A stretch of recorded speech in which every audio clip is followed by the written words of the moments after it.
Welcome everybody to day 5 of the 2021 Virtual Library Publishing Forum. We are ending the day today on a couple of concurrent sessions, so I'm giving the closing remarks now, but we do still have a whole day of amazing programming. So thank you everyone for coming. I just want to say a few quick things. First of all, some thank yous. The staff and the program committee have done an amazing job this week, keeping this whole show on the road. And I want to give a special shout out to Justin Gonder, who may or may not be in the audience right now. Justin is the chair of the program committee this year and did a bang up job putting together all kinds of stuff and keeping the train rolling down the track. He had to step away this week for a family emergency, but we could not have done this without him. So thank you, Justin. Thank you also to all of our speakers and to our sponsors. Again, event not possible without you, and you've all been amazing.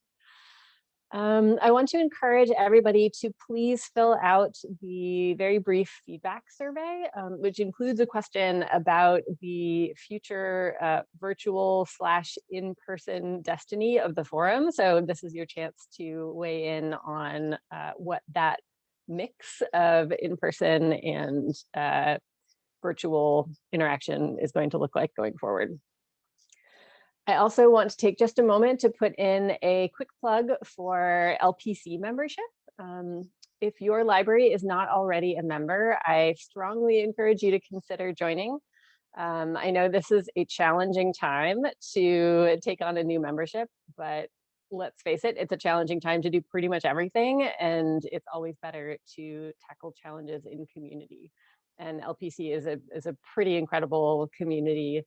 Membership gets you access to all kinds of professional development and mentorship and member-only resources and all kinds of really great stuff. Reach out to me if you have any questions. The new membership year starts on July 1st, so now is a great time to get the ball rolling on that.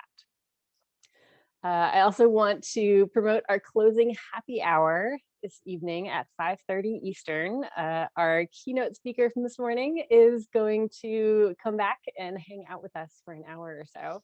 So definitely don't miss that. It's happening in Zoom. You should have gotten a link in the daily email that went out, and it's also in Discord. The link is in Discord. And then a final one more plug for next year. We are planning on having an in-person forum in Pittsburgh, hosted by University of Pittsburgh and Carnegie Mellon University. So thank you in advance to them and for their flexibility and patience while we waited for the moment to be right to come back together in person. And finally, thank you to all of you for being with us this week. It's been amazing. And with that, I'm going to hand it over to AJ to introduce our keynote. Thanks, Melanie. All right, welcome everybody. Hi, and welcome to the start of day 5 of the 2021 Virtual Library Publishing Forum. Thank you for being with us this week. Thank you to the Educopia staff for all your work behind the scenes and in front of the scenes. This is the final day of our forum, and we're going to go out in a blaze of glory. So we are very excited to kick off our day with our final keynote presentation titled Opening Minds to Open Infrastructure, presented by none other than Kaitlin Thaney. Kaitlin is the Executive Director of Invest in Open Infrastructure. They are a nonprofit initiative dedicated to improving funding and resourcing for the open technologies and systems that research relies on. Kaitlin's previous work includes time with some of my favorite organizations, including the Wikimedia Foundation, Mozilla Foundation, Mozilla Science Lab, Digital Science, and Creative Commons. Getting choked up. Today, Kaitlin will speak about some of the critical issues and questions surrounding the infrastructure underpinning open knowledge and discuss the work that lies ahead as a community. We ask that you use the Zoom Q&A feature throughout the session to pose questions for our presenter. Your microphones have been muted, but program committee member Sonia Betts will read those questions during the Q&A at the end of the hour. If you wish to chat about the session, share links, or have questions about technology, please use the chat feature. A reminder that this event is covered by the LPC Code of Conduct, which you can find linked at the top of every page of the LPC website. Okay, so that's all my housekeeping. Kaitlin, if you're ready, I am pleased to pass the screen to you. Thank you so much, AJ. And huge thanks again to all of the organizers and for the opportunity to join you all on your last day. Let me see if I can share my screen and get these slides going. Dun, dun, dun, dun, dun. Oh, hold on. Here we go. Perfect. So everyone can see the slides okay? Okay. I feel like you'll tell me otherwise. The talk for today really focusing on infrastructure. I know when we had talked with the organizers for the Library Publishing Forum, thinking of, ways to end on a positive note about opening minds and discussing, the needs ahead. I had an inclination this morning to kind of change it to say we need to talk about the infrastructure. So there is a little bit of urgency here, I think, as we wrap up this year's Library Publishing Forum, and also following on all of the incredible work that has been shared this past week, and the topics that I know not only were kind of mentioned with Elaine Westbrook's opening keynote about libraries as infrastructure and about some of the systemic inequities that need to be addressed, but also a number of the talks this week around sustainability, around labor, around maintenance, around staffing, and around the underlying technology. So my aim for today is to, kind of share a little bit about not only where Invest in Open Infrastructure has come, what our kind of core thesis in our work is, but really to help stem and stir up a broader conversation with this community that hopefully we can not only dig into in our question and answers, but also, as the organizers have said, can continue later on today in happy hour. So infrastructure is kind of having a moment. I don't know how much you all may have seen it, but outside of the scholarly research space where, infrastructure has been a primary, or at least a focus and a core to my work for the last 15 years, it's difficult to really separate some of the, work when it comes to furthering open scholarship, open access, open science, et cetera, without thinking about the technology.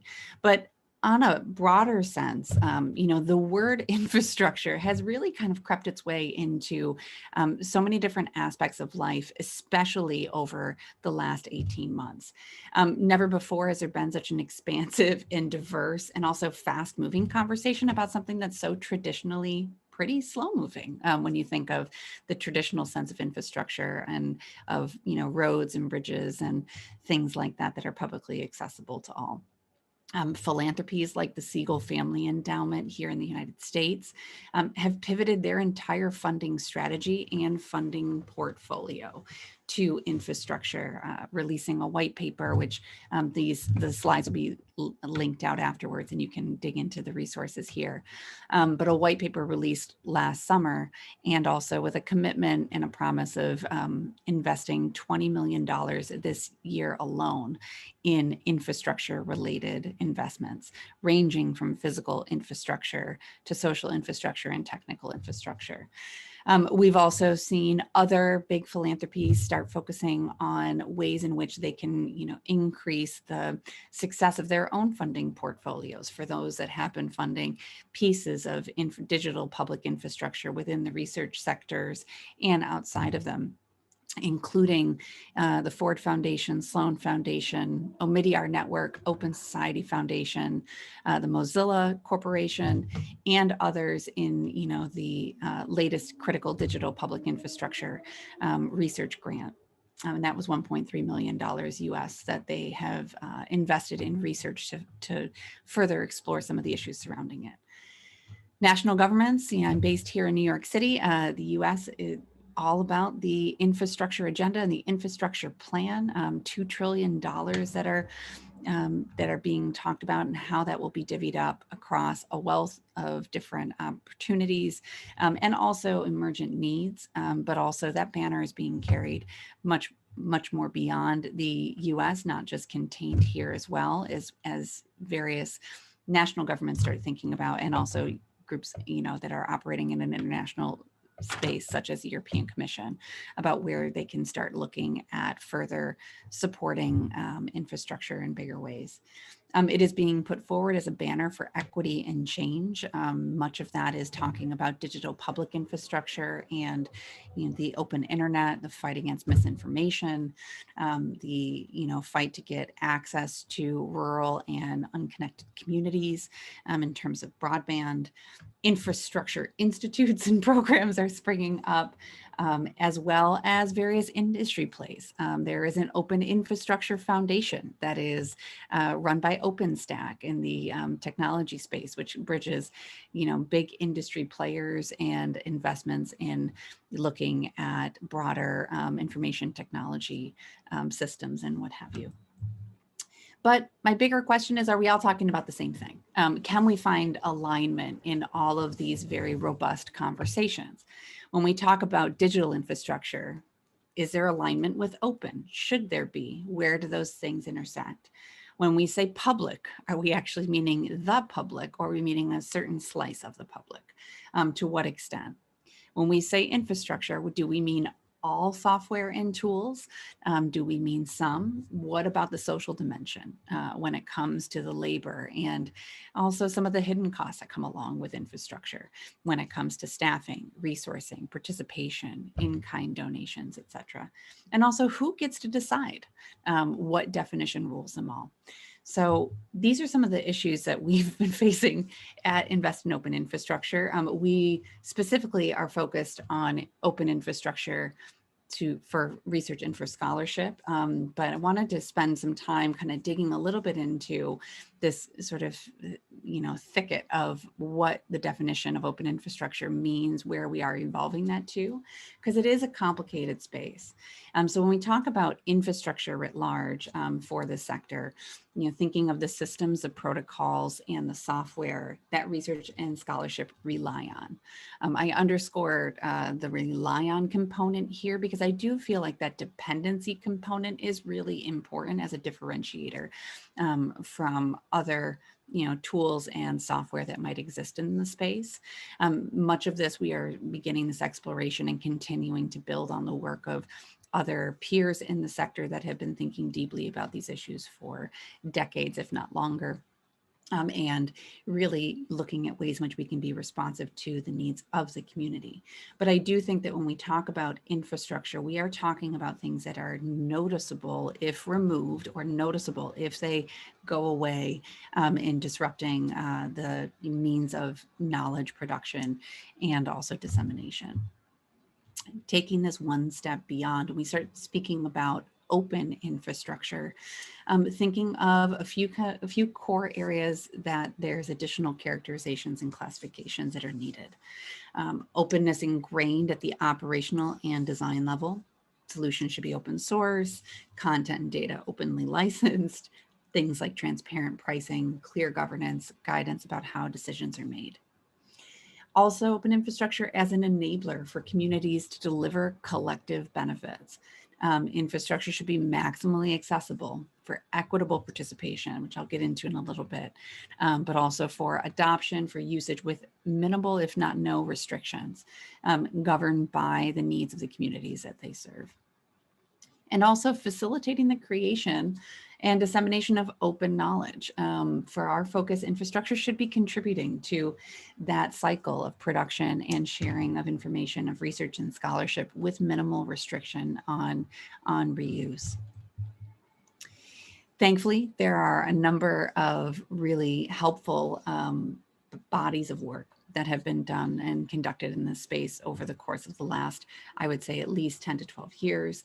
I bring up one of those examples here, which again builds off of additional examples in terms of the principles for open scholarly infrastructure. This is the core and Spark good practice principles for scholarly communication services, just to be able to provide a bit more of a high level look at some of the cornerstones of what openness means when we talk about this as it comes to scholarly communication infrastructure. Governance, open standards, are there use of open APIs to ensure interoperability, adhering to open standards, fair data collection, transparent pricing and contracts, easy migration. You can migrate to another platform without needing an additional fee or, any sort of additional termination of contract disruption. Succession planning, if the service is a nonprofit, that the bylaws state that, the terms governing how the organization may be transferred or wound down, and those are shared, broadly with the community. And open content, that the content, metadata, and usage data are immediately open and freely available in a machine readable format via open standards and open licenses, which facilitate reuse. As I had mentioned, there are a number of different values and principles-based documents, as well as guidelines like this for good practice in the sector, which are creating a really robust sort of interwoven fabric, in my opinion. And I know there were some other participants this week that were speaking about work that has emerged from Educopia and from the Next Generation Library Publishing Project. I know Cameron Nayland and others are going to be speaking later this afternoon, and there's been significant work done in that sort of way. We do have resources that can point to some of those other values and principles-based documents if you're interested in seeing, but I think that, the important elements here are, when we say open, we need to make sure that it's not just an open license that is put on this, put on the work to make that available. Moving forward, hold on one second. Here we go. Really, in terms of the why this work is needed, the ecosystem is sick. This was recently shared as like a frame in a conversation I was having with someone who's been in this space for quite some time, in recognizing, that, the current system for scholarly research and knowledge production is actively sick. It is geared towards commoditization. It's cost prohibitive. It's skewed towards profit generation of higher education and also commercial players. And it privileges the well-resourced. We heard about this from not only colleagues like Reggie Raju and Omo Oea this week. We've heard about this for quite some time, but really naming that the ecosystem has some structural systemic issues, and that it's devaluing and underserving, sorry, there's some typos in my slides, underserving the global scholarly research community and perpetuating a system that rewards prestige, exclusion, and walled gardens. I am a firm believer that, when we talk about this in light of the past 18 months, and especially the past year, that, we are looking at disaster capitalism. Naomi Klein, author of The Shock Doctrine, also known for socializing the concept of disaster capitalism, is known for this quote of, this crisis, like earlier ones, could well be the catalyst to shower aid on the wealthiest interests of society, including those most responsible for our current vulnerabilities. And, we find a lot of truth in what we've seen over not only the past few years, but especially in the past year, as well as even predating that. I bring up some examples here of just showing some of the complexities of where the, profit motives of, closed or for-profit technologies in our sector are really pervading and acting counter to the values of scholarly research and open knowledge. Some of the examples here on the privacy side, Bill Fitzgerald, who's from Consumer Reports, one of their privacy experts, speaking about the issues around the not only Zoom and the academic freedom. The academic freedom instance this past year, where they censored and shut down a conference that was being held on their platform that was being hosted by an institute here in New York, but also, calling out other platforms, including Google Meets and other conferencing elements, saying that, privacy is getting shortchanged in the education space for years before COVID. What's happening now with everyone having firsthand experience with software at a level they never have had is that areas that have been ignored are getting attention quickly. Shay Swager from Colorado has also, in this technology review article, recently said that, the software that monitors students in terms of proctoring software and the systems in which we're, using for online learning, that during tests, it perpetuates inequality and it violates privacy. We've seen these stories on the news. We've seen these decisions, for software that was very quickly rolled out in some cases. In other cases has been, a chosen provider for quite some time, really lead to some societal friction and questions about privacy and the safety and how we handle abuse in our systems. In addition, we have big players in the space that control significant elements and significant portions of the scholarly infrastructure. In this case, looking at big commercial publishers like Elsevier, and how that intersects with core values and also principles around not only diversity, equity, and inclusion, but who gets to participate. This piece here and this quote from Sarah Lambden, who's a professor of law at CUNY Law School here in New York, examining the broader issues within the parent company of Elsevier and also the business of Thomson Reuters in engaging with providing immense amounts of data to groups like ICE here in the US, Customs and Immigration, and also using that for policing, which is, directly putting some of our community members at risk every day, and saying these corporations are no longer the publishers that librarians are used to dealing with. The kind of focus on particular data types, academic journals, scientific data, government records, other staples of academic, public, and specialized libraries. Instead, the companies are data barons, sweeping up broad swaths of data to repackage and sell, and really bringing in the question of the ethical practice of doing business with some of these providers, knowing that this data is a currency, and this commoditization of participation is at the core of some of these business models. And as of last week, also recognizing the single points of failure when there have been pieces of our infrastructure that are heavily relied upon. And this is, Microsoft Academic Search and the Microsoft Academic Graph, where a press release with very little notice to those that were paying, paying members of the service, from, other conversations that we have had with members in the community, very little notice about the fact that the service is going to be shut off. And also the fact that, and this was pulled directly from the press release, that it was framed as expanding to new horizons and a transition to community approaches for academic research. Now, members of the broader open infrastructure community, I'm sure some of you have seen over the past week, have really rallied to step in and say, we will fill this space, we will find a way to, address this gap so that there is minimal disruption for the work that we do. That was not done in tandem or with any conversation with Microsoft Academic. And I think this is where we start to see that when you don't have community governance and stakeholder representation in some of these decisions, the reliability of these tools and software have upper bounds. This was not a tool that was, necessarily a real risk for Microsoft. It just was a shift in priorities. And so I think recognizing also when we put the control of core infrastructure in the hands of those that are not aligned with community values or governed by community representation and membership, what the risks might be.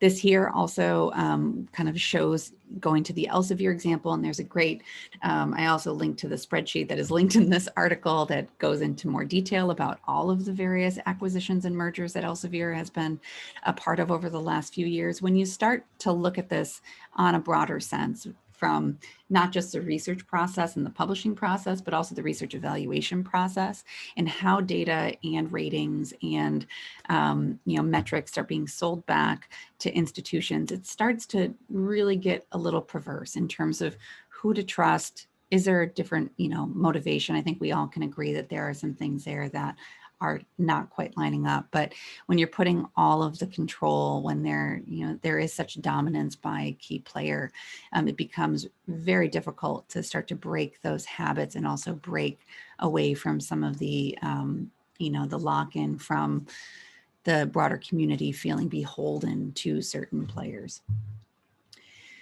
So I'd argue we need infrastructure as an equalizer as well as an enabler. Infrastructure is not neutral. We've heard this week from various speakers, and I know also Elaine Westbrooks from UNC mentioned this on Monday. Our technology choices and our technical choices are also not neutral. Those are intentional decisions. Participation in open knowledge, I will say, is not a passive or an apolitical act. We need to re-examine our baseline assumptions that all tech platforms are inherently good and designed to increase freedoms and opportunity, especially as we've seen over the past, at least decade, as tech and content companies have, further increased their dominance in the space. That with promises of efficiency and smooth UX and easy to use tools, that these are business models that are about enclosing and creating, various models that capture knowledge, that restrict access, that create means of buying dependency and locking in users. And whether or not for scholarly endeavors and for open research, this is something that we want to continue to support and also exacerbate. So how to move forward? We've been doing work at Invest in Open Infrastructure for the past, I would say now, I joined in March of 2020, so since then, but also prior to me joining, about, how do we start to navigate the complexity in this space? And one of the main things that we've called for in this work, outside of an examination of the financial models, of the economics, of different means in which we can, increase the funding and the resourcing and more effectively direct that to the broader sector, is really thinking about where, with collective action and coordination, we can enact bigger change. We kind of speak about this in terms of, near-term frames of, how can we work within our existing investments in technology and the existing systems.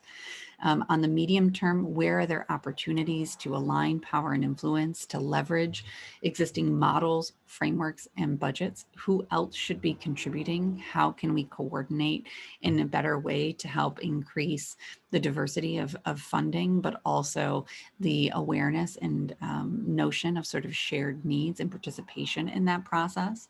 And then longer term, how can we transform our support models and our systems so that we can really thoroughly shift that dynamic, not only towards open infrastructure as sort of a dominant alternative here, rather than just being something on the side that's more altruistic, but also a viable and reliable and durable alternative to some of the other technologies that we have.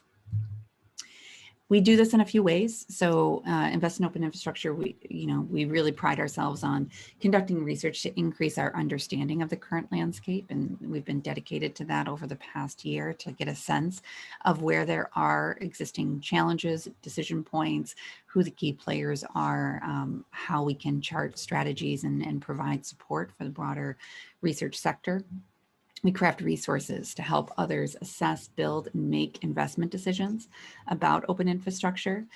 And also we put those resources and research into practice by piloting solutions and coordinating stakeholders to increase the sustainability of the sector and to further a shared agenda for investing in open infrastructure. Our recent work, so back in May and June of last year, we stood up a research effort called the Future of Open Scholarship. This came in direct response to a number of library administrators and also members of the community that, given not only the global pandemic and the shift to online learning and research and also remote work, but more importantly, in many ways, the economic collapse and also volatility, as well as the racial and social justice elements and the crises all happening around the same time, or at least coming more into discussion and into sort of stark relief, really worrying about if those elements, and with the increased demand and the increased strain on our infrastructure, as we saw a need more clearly articulated for open access and exchange of information to combat the and to address the pandemic, that our core infrastructure, it might be exposing fragility in that infrastructure that could lead to collapse. So we opened a research effort to say we will help support in terms of doing scenario planning, looking at mapping risk, costs, and benefits, exploring common solutions way forward. And that grew to 128 participants across 18 countries and 5 continents. We've conducted over 95 interviews and a series of participatory workshops and calls, as well as working with specific groups to help design and scope recommendations to stand those up as interventions moving forward. Some of the key elements that arose in that work, and I'll provide links to the rest of that afterwards, as points of friction, was this notion of the relationship with time, and especially this sort of build versus buy dynamic of, when there's urgency layered into technical choices, especially when it comes to what we saw over the past year, in some cases, systems that needed to be rolled out over a matter of weeks, which, time was really of the essence there. Where does that drive certain decisions in terms of ease of use, the amount of time that can be invested in things like participatory governance and product development, in-kind contributions for open source projects versus what's available, and how do you balance that immediacy in these decisions? The prioritization, the near-term needs versus the longer-term investments in some of these tools. And we've seen with the examples I cited earlier, with some of the, proctoring software, with some of the learning management software, with some of the other services that exist, we've heard those stories of how those choices in some cases can come back to really have negative consequence and impact on our communities, but seemed like the efficient choice of the time, or the available choice of the time.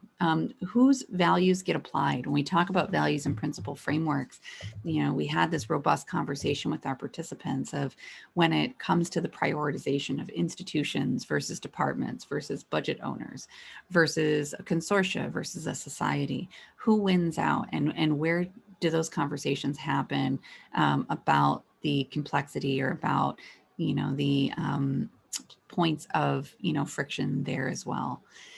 The issue of local first development, balancing the budgets dedicated for institutions versus the global needs that might exist for shared infrastructure spend, is customization and that sort of development further gets built into our systems that are relied upon. Does that cause a drag, or does it cause those systems to languish in a certain way? What sort of services or supports are needed to help address that from a product perspective? Staffing and labor to develop and sustain and maintain this work, and how can we make sure that that is adequately resourced? Also favoring of usual suspects in bigger players. This is very much a system that rewards those with resources, and there are trade-offs and issues there around influence and where someone is situated to power that really directly affect the outcomes of this work.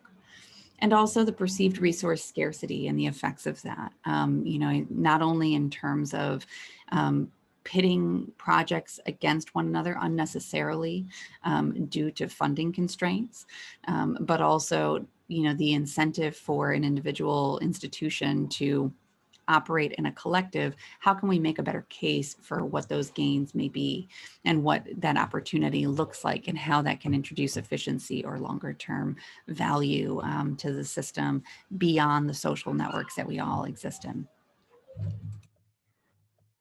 Also, in many cases for the technology that we were examining over this past year, in some cases, these are 20-year-old technologies. And so, recognizing that there are some product level components here in terms of technical resilience, but also that's inextricably tied to the financial and the social dimensions as well. Also, this notion of equitable access. This is very much something that we are committed to for Invest in Open Infrastructure, of knowing and working with the community to better understand over the next year ways in which we can prioritize open infrastructure needs to maximize benefit for the broader research community, but really knowing that there is a significant amount of work there to understand when we talk about equitable access, being really clear as to for whom. When we talk about shared infrastructure, that often favors the well-resourced Western institutions and scholars. On an organizational level, making sure that that is reflected in our governance to ensure that we are engaging in conversations that are challenging our own biases in that way too. Because the systemic inequities that create multi-level barriers in the space to participation, to knowledge exchange, to resourcing, to equitable access, they operate counter to our shared values. From IOI standpoint, this also gets almost into a layer cake of inequities when we're not only talking about those that exist within higher ed and within scholarly research, but also those that exist within open source. And then on top of that, looking at, sustaining infrastructure and longer term funding horizons, a real risk that we might be further locking in inequities if we don't operate with care and thoughtfulness moving forward. So not only what voices are missing from the discussion, but also what are the elements there that are needed to help move beyond our existing models and to radically build equitable participation and representation into our work. So what we're building towards, the Future of Open Scholarship work, we have a series of recommendations we're working to operationalize now and to share out. We'll have that report out shortly. But in essence, some of the top line areas here through a number of different interventions, the longer term aims are really to help focus on building collective power through trusted peer networks, to increase efficiency, accountability, negotiation power, ways in which, not only the individual institution, but operating as part of a broader network can move towards directing pricing or better business practices or countering vendor lock-in to help lead to a healthier ecosystem for the sector. In terms of accountability, moving to look not only at what values and principles look like in practice when it comes to making technical decisions, but also thoughtful and careful examination of equitable engagement. How are certain projects inviting in partners? How are they engaging and welcoming contributors? What does it look like in terms of their stance on privacy and surveillance and data collection? Are they further exacerbating monopolistic control over a certain space? Are there healthy alternatives? Are they crowding out competition? Areas that exist, yes, with commercial players, but they also can exist with those that are non-commercial. Are we empowering institutional leaders to take a more active role in directing those terms for vendors and service providers? What sort of collective action opportunities exist? Align power, influence, and budgets towards shared needs, and direct funding effectively in measurable ways that combat the chronic underfunding of core infrastructure services, and shift power and influence away from this dominance of commercial third-party vendors. I am also a firm believer that there are ways that we should be asking for those commercial third-party vendors to, tweets that I know AJ was sharing earlier this week, it might have been yesterday, to call for reciprocity. If you are deriving value off of the outputs of open scholarship, what are ways in which you can donate back to community governed funds to ensure that the sustainability of that work gets continually cared for? And increasing the amount of funding and the diversity of those investing, including consortia, including national funding programs, including institutions, governments, and industry, to ensure that we're building towards a healthy, resilient, and sustainable future for research and scholarship that's not driven by profit motive. And all of this is to say, is it easier to say what's not enough than to identify what's needed to fix the system? And so this is the work that we're going to be doing over the next year plus to dig into what those strategies are and developing those frameworks and sharing those out with the community for comments and participation to help ensure that we are staying responsive to the needs of the groups that we are looking to serve, but also helping to provide guidance to shift the broader resourcing in the sector towards open infrastructure. I'll close by saying that Open access to knowledge requires open infrastructure. I know there's a lot of conversations about how, or there have been a number of conversations increasingly as of late about how those two are inextricably linked. And I can't underscore that enough. Equitable and accessible participation in knowledge production and dissemination requires that our infrastructure is similarly designed and anchored in community values, governance, and ownership. That means shifting our reliance from players misaligned with core values of the community, transparency, and also collective responsibility. We need to move that forward together. And we are here to help. And with that, I will open it for questions.